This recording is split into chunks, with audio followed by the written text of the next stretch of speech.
Welcome, everyone. I'm Sandra Bargman. A few years ago, I wrote and performed a solo show called The Edge of Every Day, which was an exploration of the rough edges and contradictions we all face and grapple with. The show hit a nerve, and the relevance of the topic would only grow over time more than I could have foreseen. So, here we are. Real talk with real people, sharing stories and perspectives that spark provocative invitations to leap out of what's safe, on the edge of every day.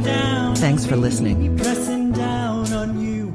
Hello, everyone, and welcome back to the Edge of Everyday podcast, now at maximizeu.life and streaming on your favorite podcast platforms.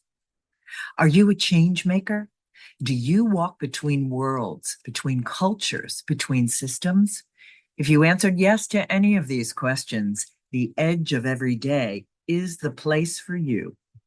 In a nutshell, this podcast is about pushing boundaries and exploring rough edges. Through conversations and shared stories with friends and colleagues, it's my hope that we can begin to understand our edges.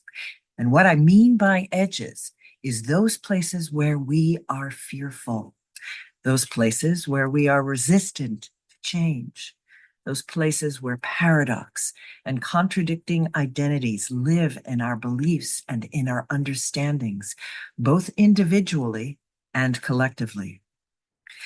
We live in edgy, challenging times. We cannot keep looking away from the ugly, from the difficult, and silence is no longer an option. Life isn't black or white, it's both, and I want to talk about that. I want to face the tension of paradox, and I want to engage in the hard conversations. I want to explore the rough edges between our light-filled brilliance and our dark, shadowy corners. Because the more we recognize our own edges and get real about them, the more we can help others to do the same, and that, I fully believe, can help to change the world. So, thanks again for tuning in. You may recall that I started my podcast in 2021 at talkradio.nyc. And while I was there, I recorded 56 episodes with some very inspiring guests. And you can listen to all of those episodes live on my YouTube channel, Sandra Bargman, On the Edge of Every Day. Over the next few months, I will be revisiting those episodes and weaving them into my present platform at maximizeu.life, and again, streaming on all of your favorite podcast platforms.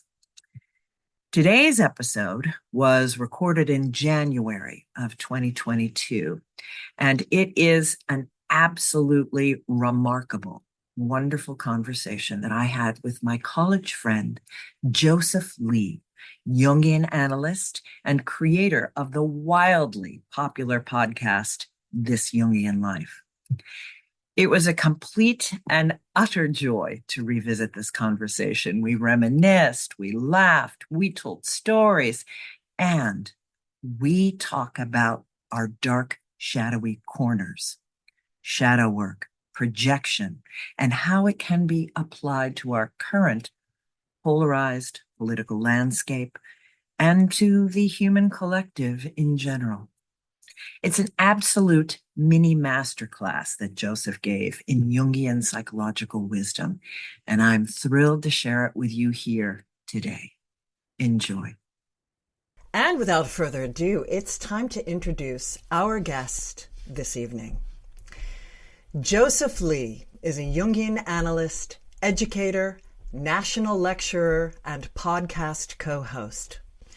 Joe and I met in our freshman year at Carnegie Mellon University in the BFA Performing Arts program, wide-eyed 18-year-olds fresh out of high school, tossed into an intense cauldron of creativity, confrontation, and uncompromising work. Shortly after graduation, his interest shifted to integrative movement therapies, and he relocated to Charlottesville, Virginia, to train as an Alexander technique teacher. For the following 20 years, He focused on rehabilitative work with injured classical musicians. As his work with students progressed, his curiosity about the interface of somatic and psychological issues deepened. In service to that, he attained a master's degree in clinical social work and a diplomate in analytical psychology. Today, Joseph is a Jungian analyst in private practice in Southern Virginia, focusing on masculine psychology and men's issues. He is a co-host and co-creator of the popular podcast, This Jungian Life, and the online learning platform Dream School, where people learn how to interpret their own dreams. In addition, he is President Emeritus of the Philadelphia Association of Jungian Analysts that provides analytic training. He has lectured nationally on the Hermetic Kabbalah and Western Mystery School traditions. Welcome, Joseph. Thank you. That was a marvelously vibrant introduction, and it puts me right back in acting right class back at Carnegie Mellon, 18-year-old wide-eyed.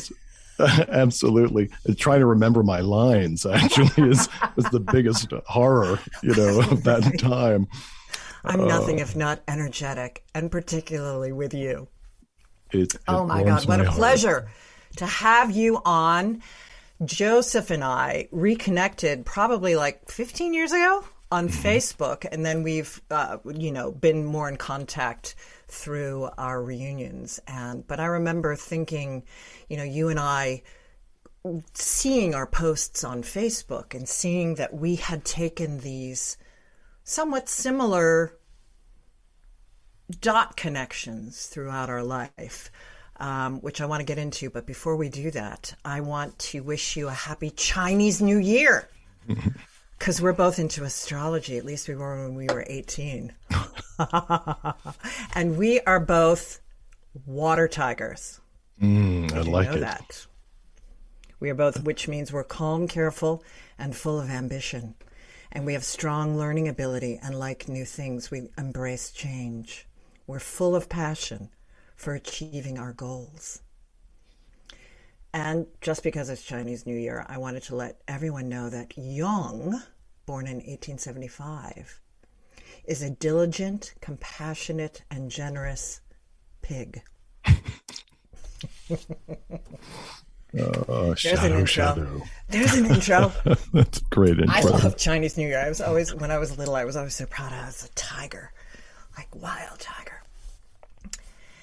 Anyway, so let's dive in. Let's dive in, my friend, and about those dot connections, how you've made the transitions and connected your dots from loving acting to moving into the becoming a teacher. And of course, I loved your choice of the Alexander technique, and then how you expanded into your desire to go back to school. Tell us briefly that story. Share with us that. Well, I think that when I was a kid, I had already been exposed to the Hermetic Kabbalah.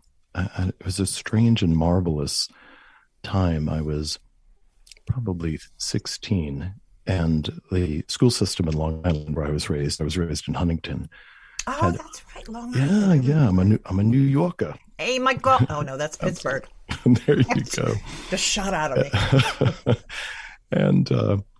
And the school system, which at that time was flush with money, and now we're back, pre-1980, had hired a troupe of professional actors to come in and teach us. And it was such an extraordinary experience that it gave me the sense that this is what I wanted to do with my life. They also introduced us to all kinds of spirituality, which was a bit radical back down in 1978 or so. But that opened a door, and I found myself finally as a high school junior going to one of the metaphysical bookstores in Northport, Long Island, walking in and befriending this wise fellow that worked there, who began to introduce me to various esoteric topics, the most important being the Kabbalah.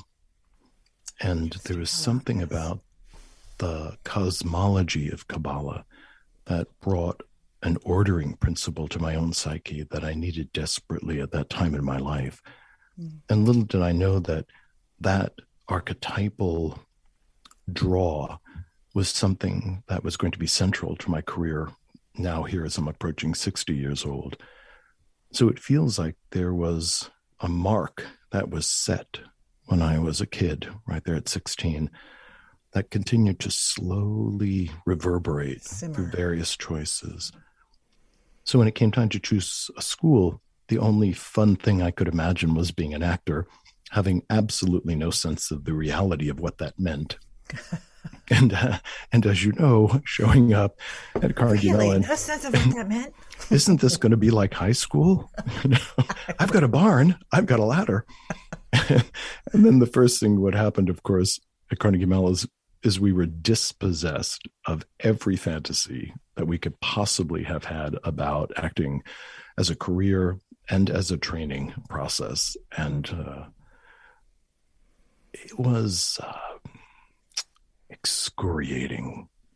Indeed. Yeah, it was a real trial by fire. Indeed it was. As you know. And indeed I do. Which created this incredible trauma bonding that happened for all of us. For all of us. How long we stayed at the program.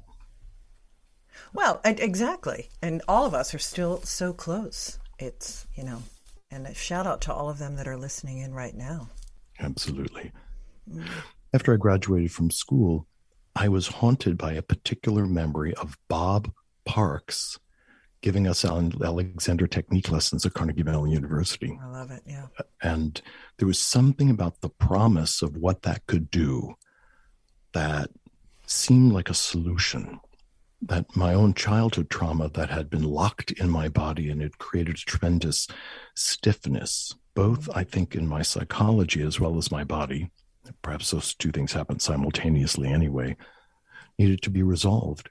And so I took some lessons and decided that I really needed to commit to some sense of mastery of the Alexander technique. And when I went into training, which is 3 years, I actually thought that that was going to solve all of my kind of body trauma.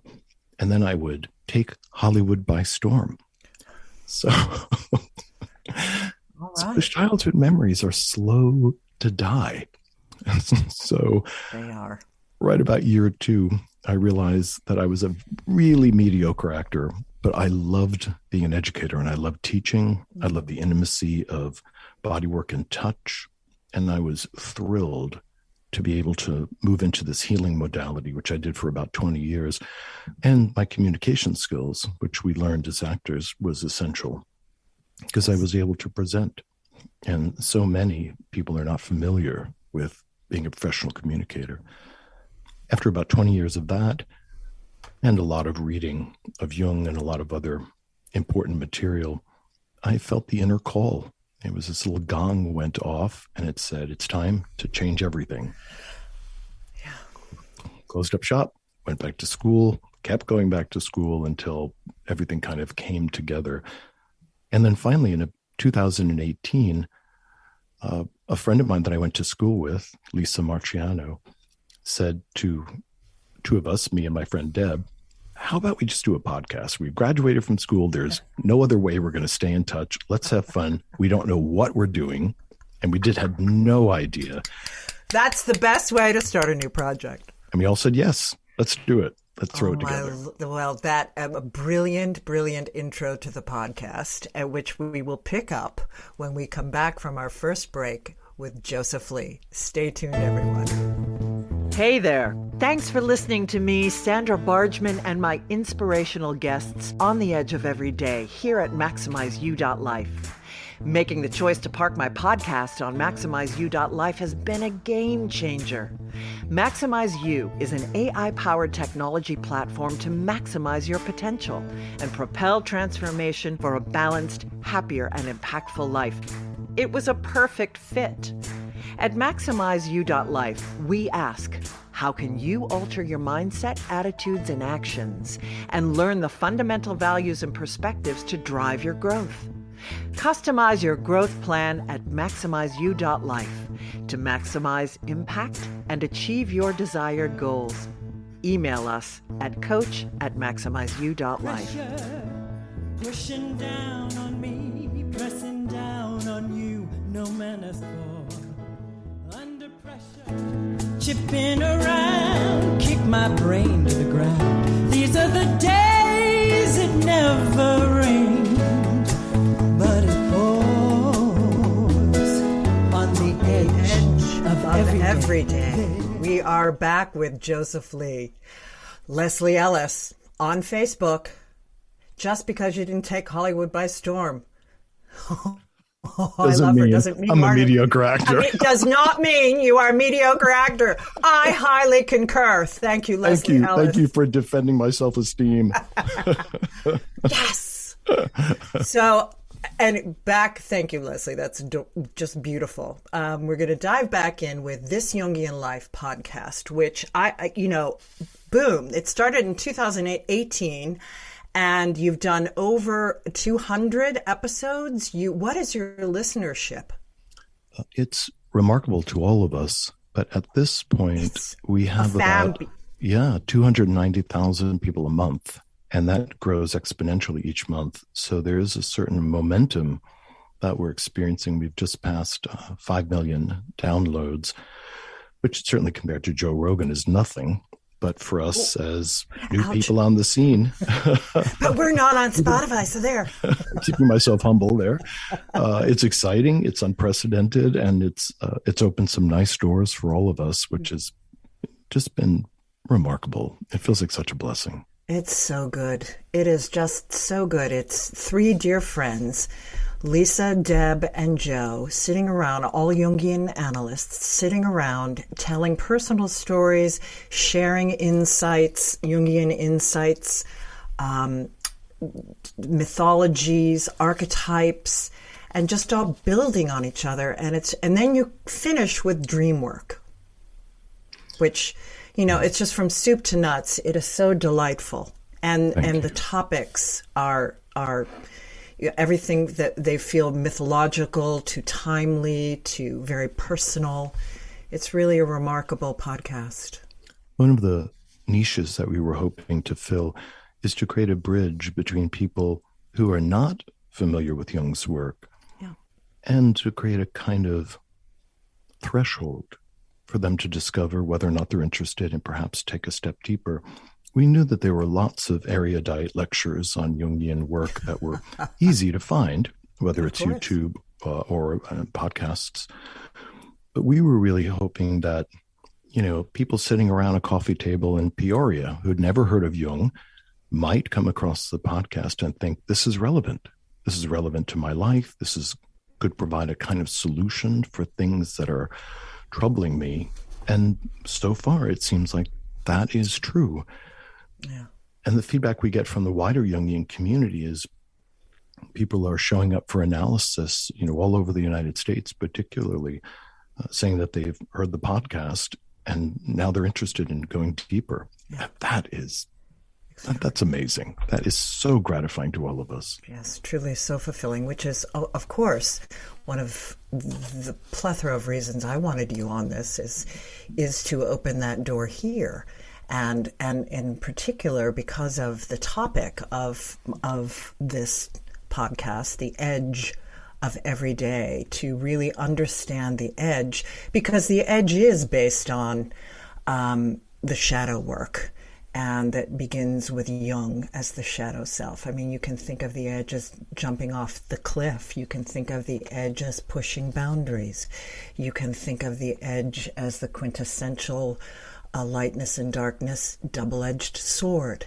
But the primary reason I created it was with that shadow work, in addition to the light work and internal understanding, which is why I created the show to begin with, the first live solo performance.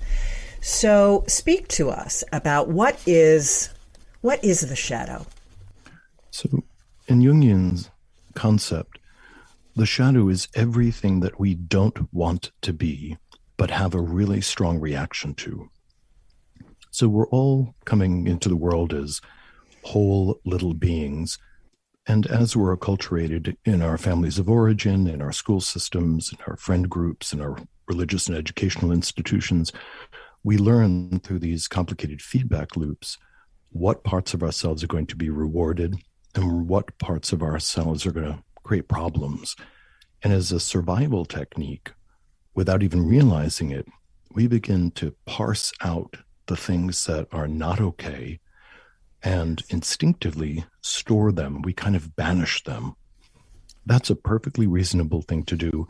Every child has to be socialized. And when that doesn't happen, it's a real problem, by the way. So we want to have some smooth dance with the culture that we've been born in. But sometime around middle age, when the ego is strong enough, all of those things that we've banished into the wilderness start howling.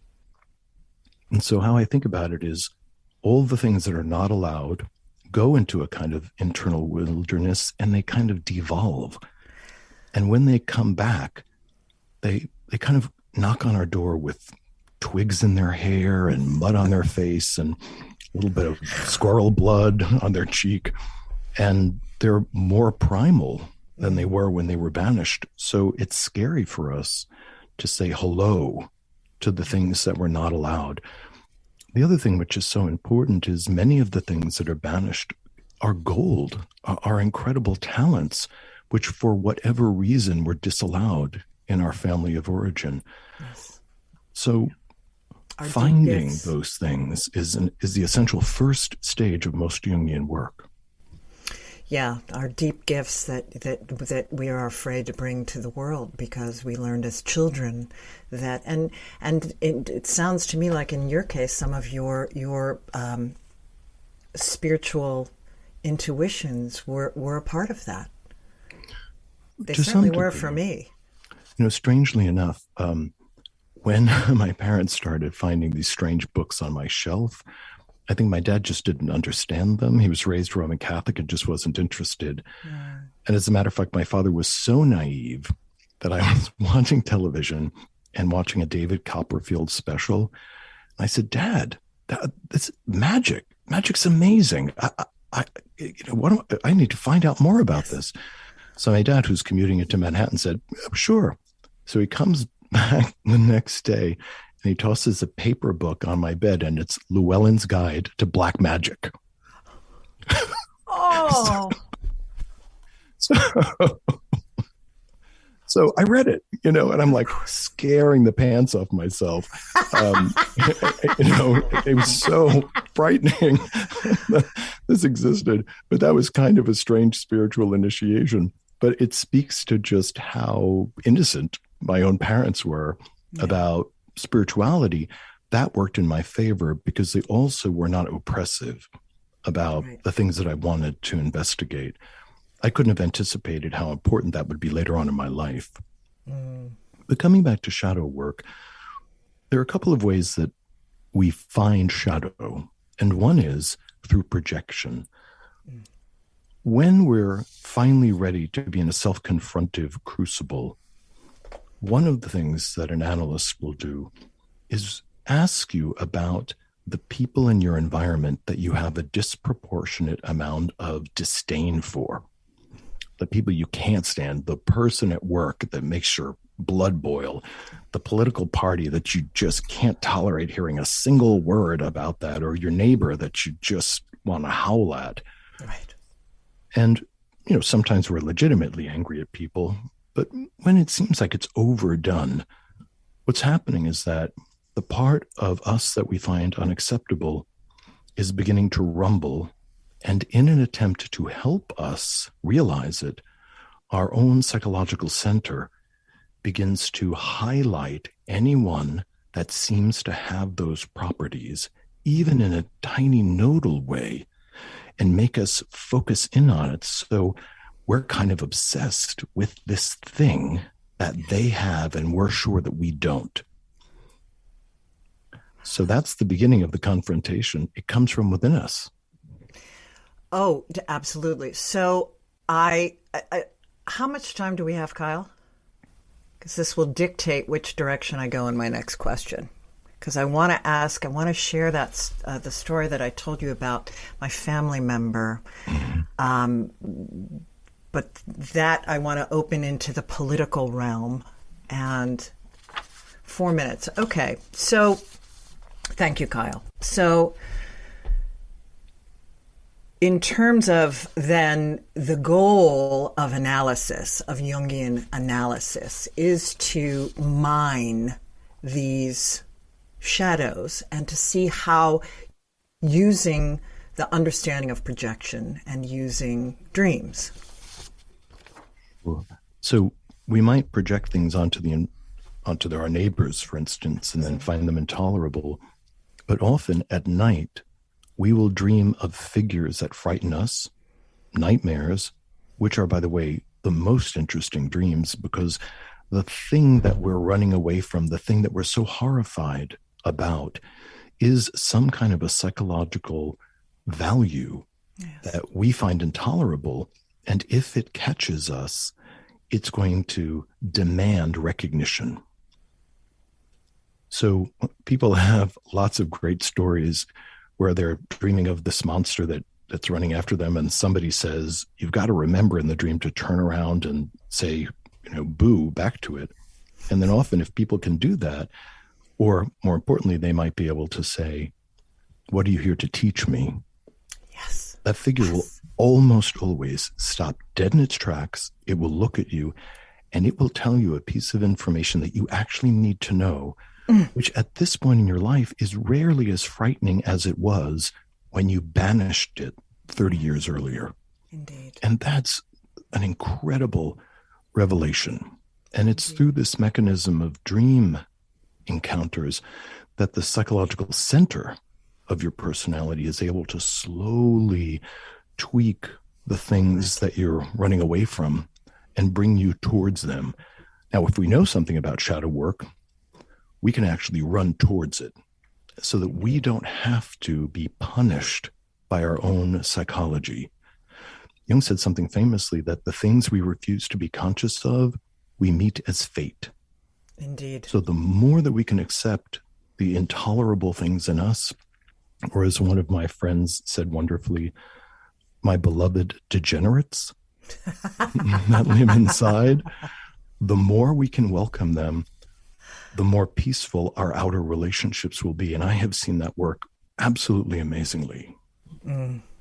Oh, well, and you really just hit on the heart of all of this work, period. And of course, that's the goal, is always the willingness to see that which we are afraid of as in any aspect of our life as the thing that is the great teacher.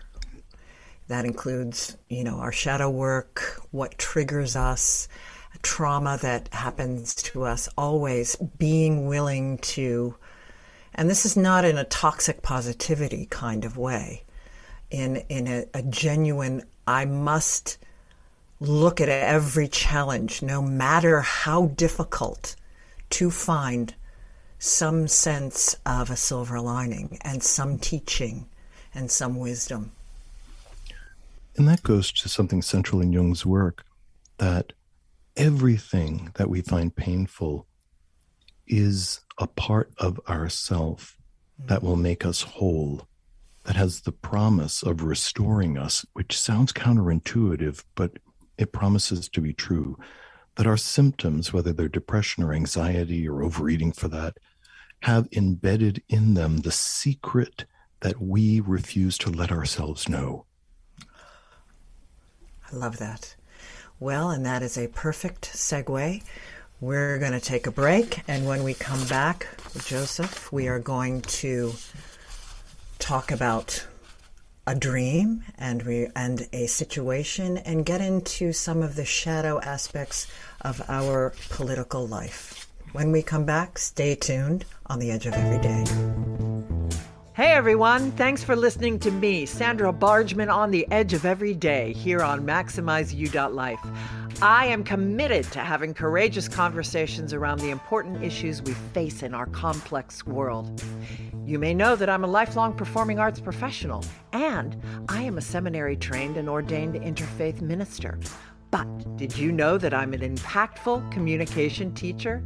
What to say, how to say it, and why it matters is at the heart of everything I do and everything I teach. Check out my online course, The Big Approach, here at MaximizeU.life to build your confidence and presence for more impactful communication. The Big Approach is not about bigger, louder, faster. The Big Approach is about weaving creativity and actor skills with emotional intelligence skills for a holistic and wholly unique method to transform you into your best and biggest self. The Big Approach, here on MaximizeU.life. Pressure pushing down on me, pressing down on you, no man has fall. Chipping around, kick my brain to the ground. These are the days it never rained, but it pours on the edge of every day. Well, I'm going to shout out to Isaiah Anson. Thank you. Thank you. Thank you, beautiful soul, for your comment about your family, and blessings to all of you.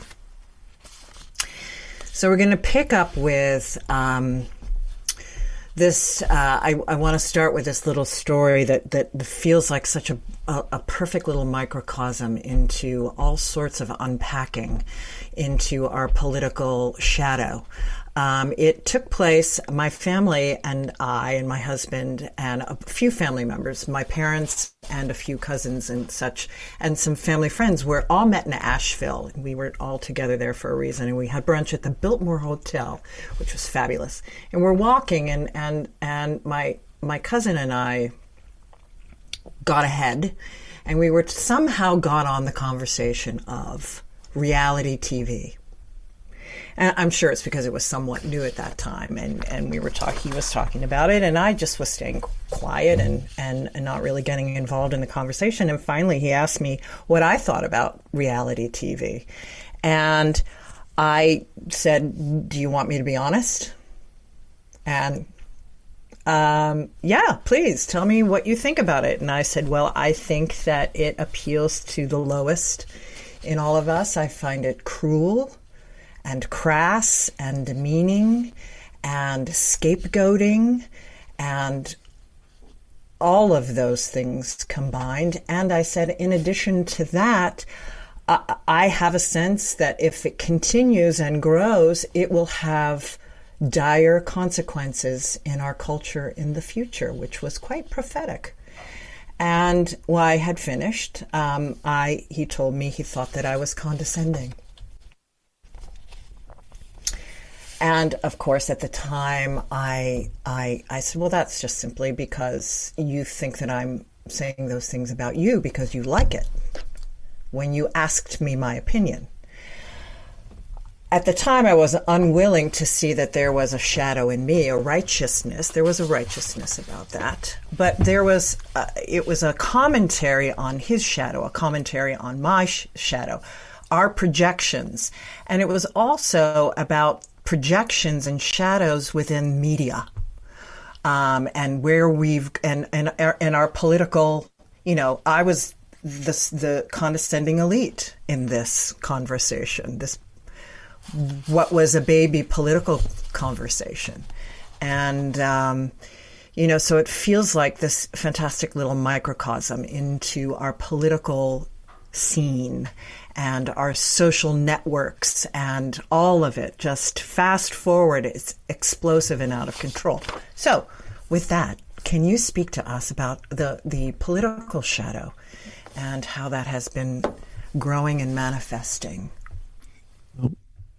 What was going on in my imagination as you were telling that story about reality TV and kind of Jerry Springer and all that kind of stuff. And I remember when that first hit the scene, how shocking it was, primarily because I'd never witnessed people behaving that way. I also have a bit of a suspicious side, which makes me wonder how much of that is staged and how much of it is real in terms of people really getting swept up. That's the producer in me, probably.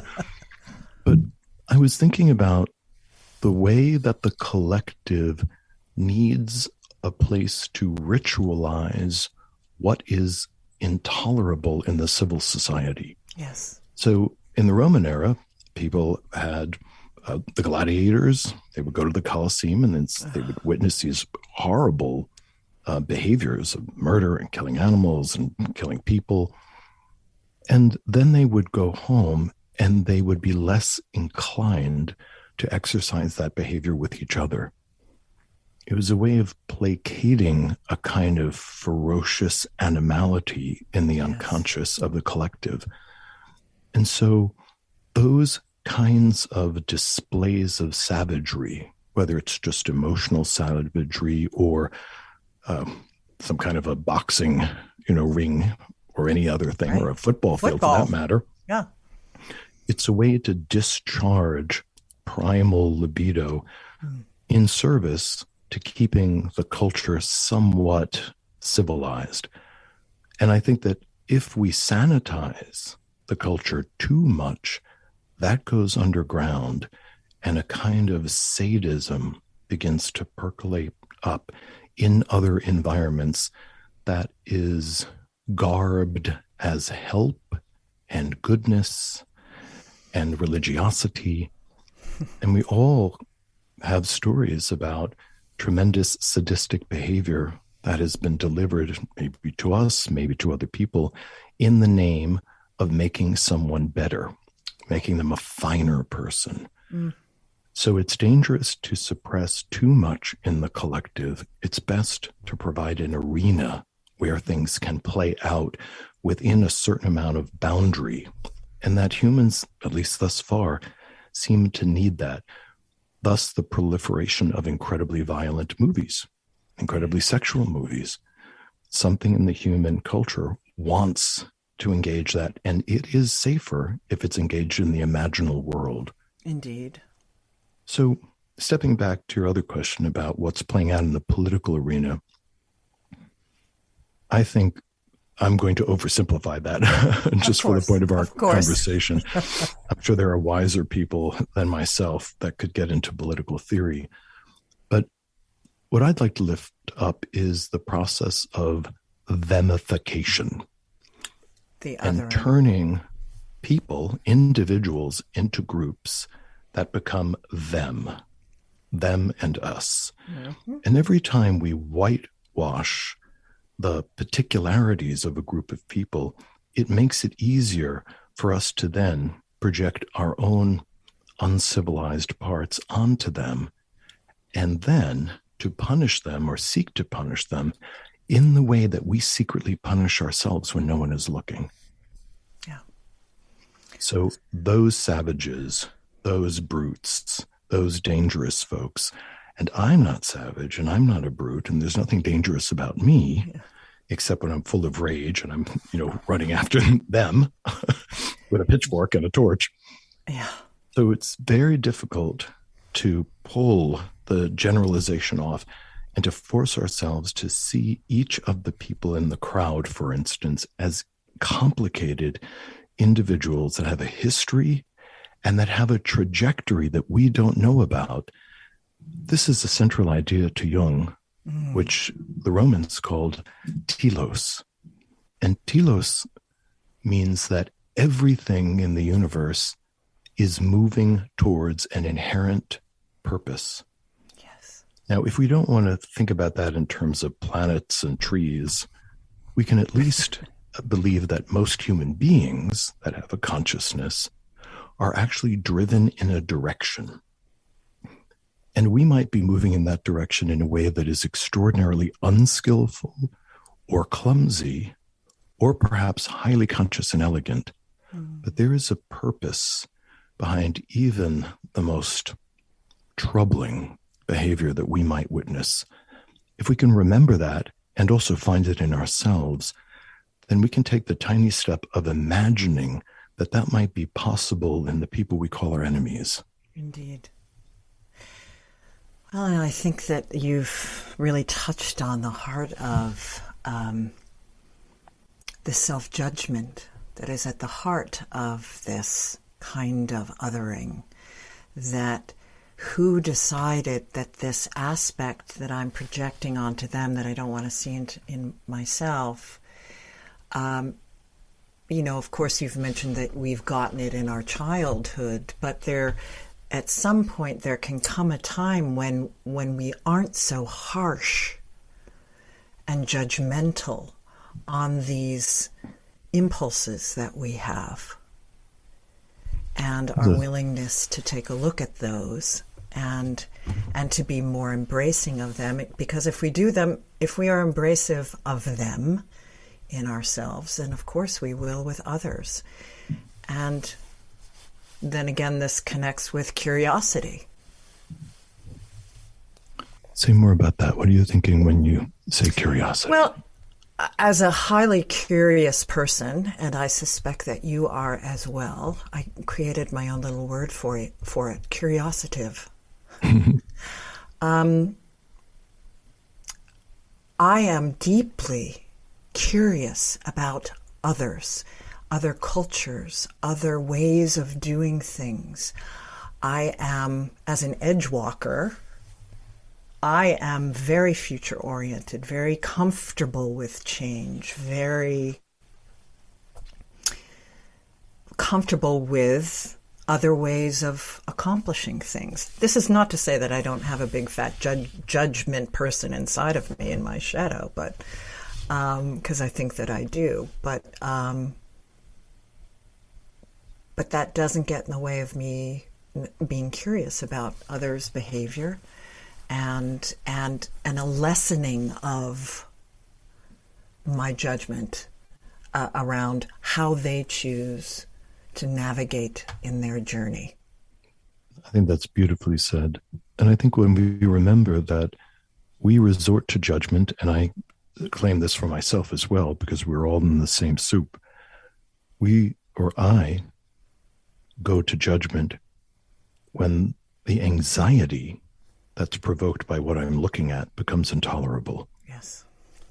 And that takes an awful lot of energy to try to continue to be curious, even when I feel frightened. Mm-hmm. Something that a Roman playwright wrote, of course, some time ago, Terence, I am human, and I think nothing human is alien to me. Perfect. If we can take that on as a mantra and really understand that as a concept, that can open the way into some scary places within ourselves. But we also have to remember that when we can feel into something and say that this is not alien to me, we're not saying that that behavior is permissible.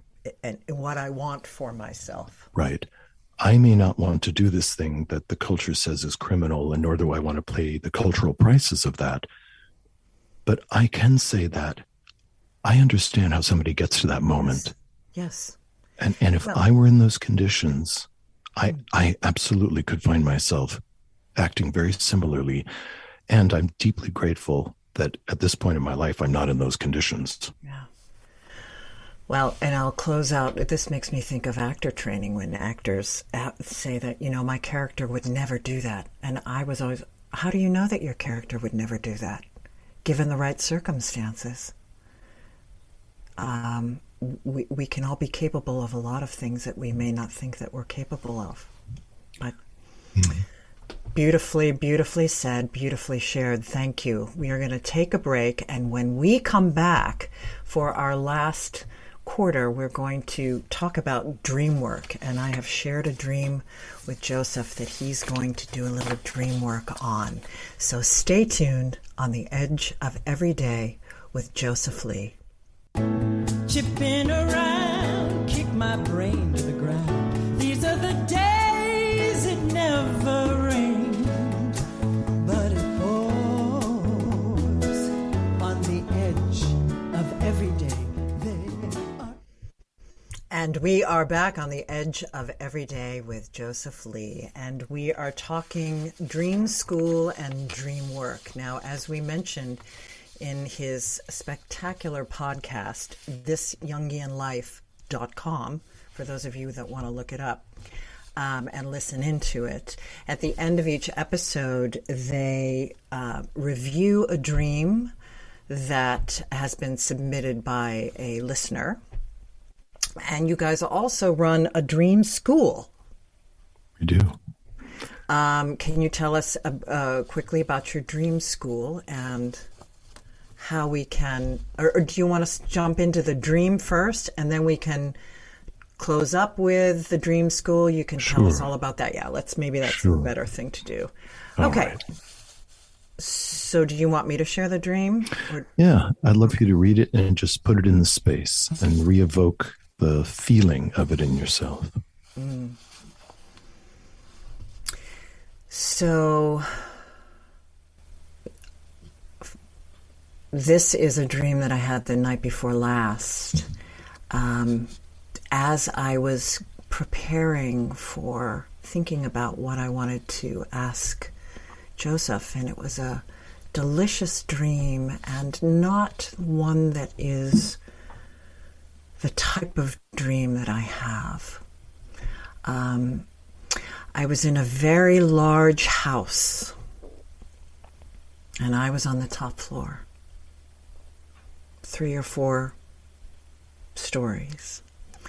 There was no furniture in the house, and the walls were a taupe color. And I was aware that people were running up and down the stairs. There was movement on the stairs, but I was not particularly frightened by that. I was just present to it and curious in a heightened way.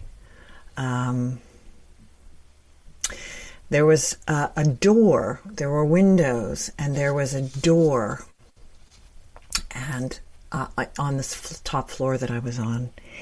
And I heard a knock at the door, and I opened it, and there was a very large man, big, burly, had long curly hair about to shoulder length, beard and a mustache.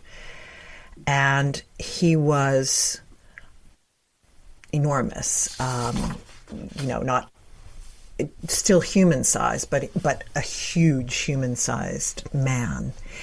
And he was not, the door opened and there was no stairs or no anything. There was just sky behind him. And he just stood there looking at me, very present to me, but not speaking to me.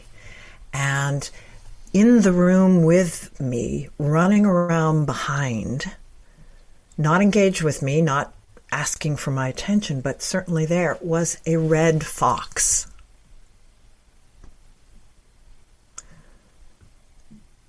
I was not afraid of the fox. I was not afraid of the man, but I knew that the man was caring for me outside. He was protecting me.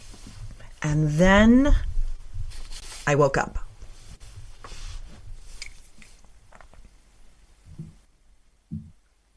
So I think that my first question, and is often true in analysis, is to ask for some personal associations, because each of us creates a kind of personal mythology. We might buy a book on symbols that would tell us something about the archetype of perhaps the house, the archetype of the huge fellow, this Paul Bunyan kind of guy at the door. But at first, it's about your personal mythology. So when you think about this 4-story house with taupe walls and very little furniture, what do you personally think about that? For instance, was it attractive? Is it a place you've ever lived? No, I didn't know it. But I didn't, it's funny. It was not, I was not curious about it like I didn't know it. I was just there. My reaction to it is that it was efficient and clean. So it seems like it's a space where something could happen. Mm-hmm. Okay. Definitely. And there's a lot of frenetic energy going on. Outside, yes. outside and also running up and down the stairs inside the building, or yeah. So the setting of the dream, much like the dramatic structure of a play, is giving us some metaphoric cues about the part of our psychological life that something is happening. So it's a house that you have some familiar feeling about, but you know it's not yours. So it's an area of your own psychology that is not unknown, but it's not something that you visit regularly. It's not something you inhabit. So in that regard, it's at the edge. Yes. It's at the edge of what's familiar. But it's pleasant enough, and it feels like it's a stage, so to speak, like a black box stage where things could happen. And there is a lot of energy in it already. So if people are running, what's the quality of the running? For instance, they seem like they're having fun the way kids will run around, or is it more panicky, or what do you think? It's not panicky. I wouldn't call it panicky or fun. I would just call it, again, involved. Okay, so it's involved. And when you think about that feeling of involvement, high energy involvement, what does that remind you of? I love that question, Joe. That's great.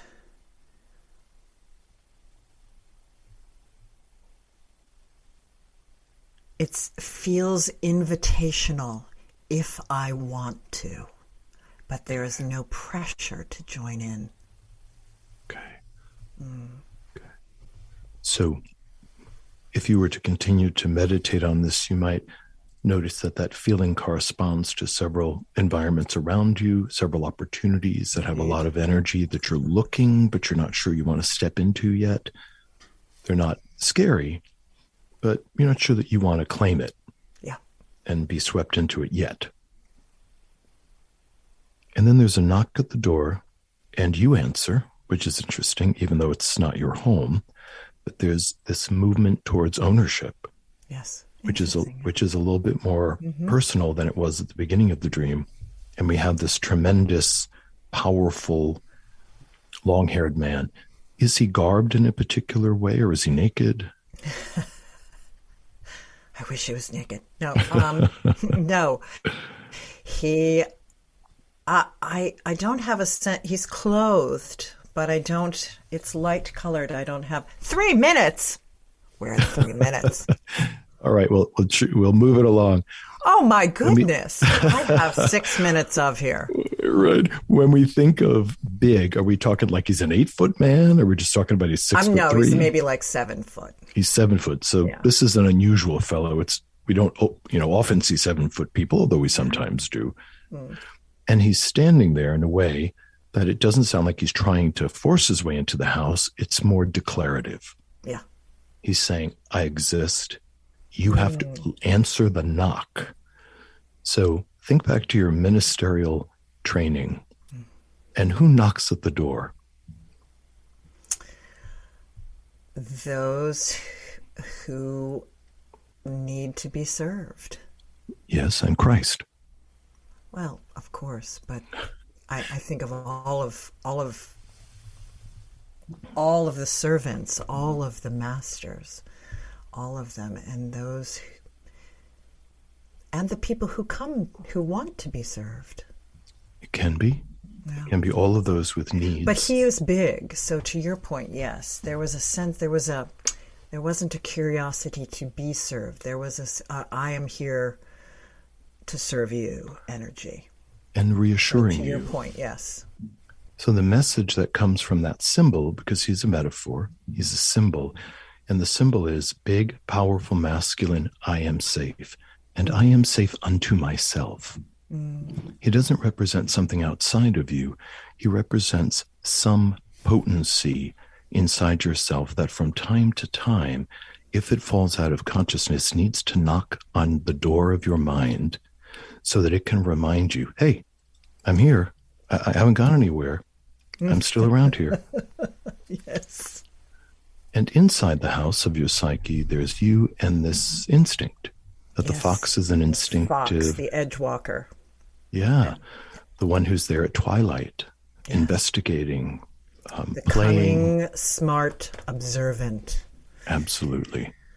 Well, we have very little time left, and I wanted to certainly thank you for that, Joe. It was marvelous and very enlightening, and I hope it was for our listeners. Your dream school. So again, you can go to www.thisjungianlife.com or depthpsychology.net to learn about Joseph, to learn about the Dream School.